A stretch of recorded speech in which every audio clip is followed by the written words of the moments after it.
Hello, my friends. So, a bit over a week ago, one of my friends started seeing this new girl, and now they're happily in a relationship. But prior to this relationship, unfortunately, he had to go through a lot of dating apps before and a lot of terrible blind dates prior to this one. So, I'd say the idea actually of this video came or stemmed from what this guy has had to go through in his life or his experiences. So, what I'm going to be talking about today is actually sharing my personal opinion about an honest dating advices that I'd say most men should pay attention to.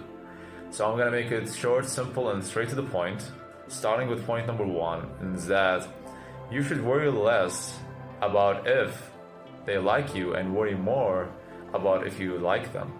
So we all know that kind of person who tried to paint this beautiful picture about himself, his life, his career, his status, and so on, just to get the other's approval, instead of just being honest with that person in the first place. Because honesty is the key here, and what starts upon a lie will end up drastically wrong, So the moral of this whole thing is that to avoid lies and always be honest. I think point number two is probably related to rejection. Unfortunately, a lot of men think of rejection like there's something wrong within them, like something miserable and terrible going on in their life.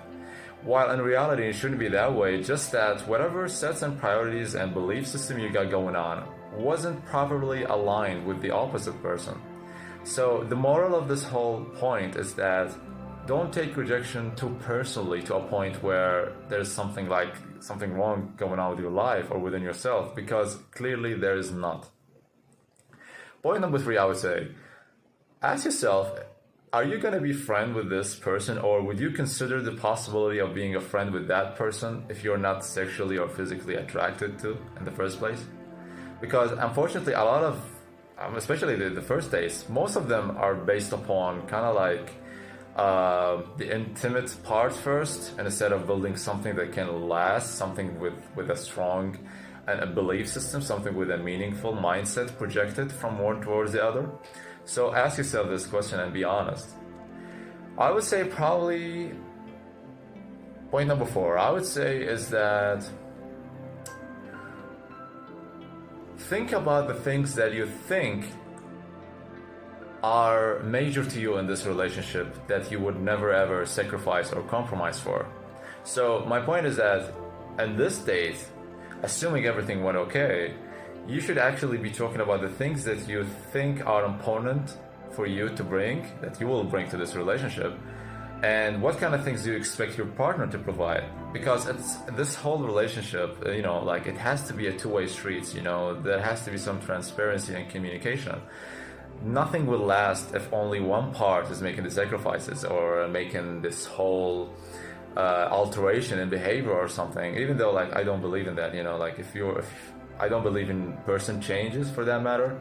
But I think you got my picture here. So the moral of this whole thing is that you have to be transparent with each other. You have to be honest about the things that you want to have in this relationship, the things that you are willing to let go of for the sake of this relationship, versus the things that you want from both sides.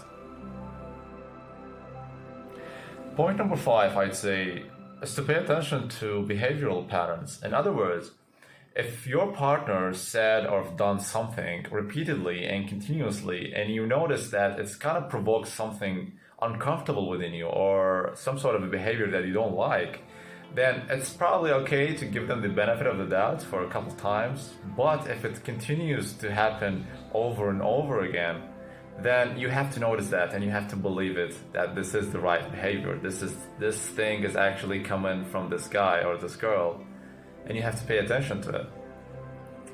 Point number six, I would probably say you don't have to be perfect for you to be loved, because I'm not talking about the first impression, the way you dress yourself, the way you talk.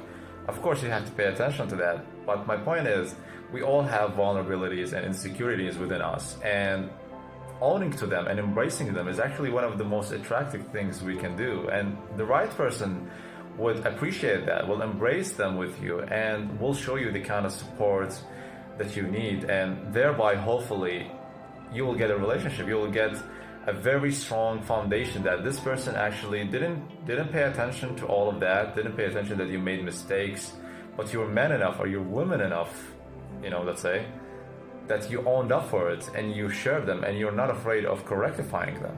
So that's a very plus point to pay attention to. And probably the last point I'd like to mention is that it's okay to pay attention to love because it's one of the major areas in your life, that's for sure, but don't forget to nurture the other areas.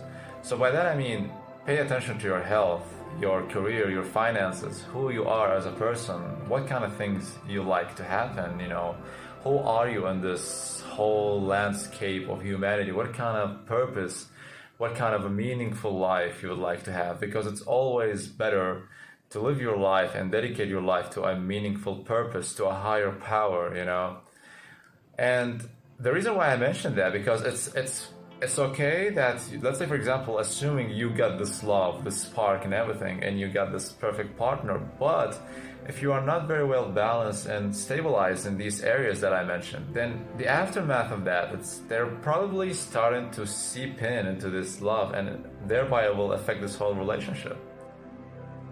So set your priorities straight and try to work on each area of your life, each angle that you think it needs an upgrade, a boost, an enhancement. Do it and be brave enough to say no when it's needed, to say yes when it's needed, to end something, to proceed with something. Because honesty and truthfulness will set you up to be the real and best version of yourself. And only then you will get to know the kind of partner that you wish to end up with. So I hope that made sense one way or another, and that's all I gotta say right now. So take care guys, and best of luck.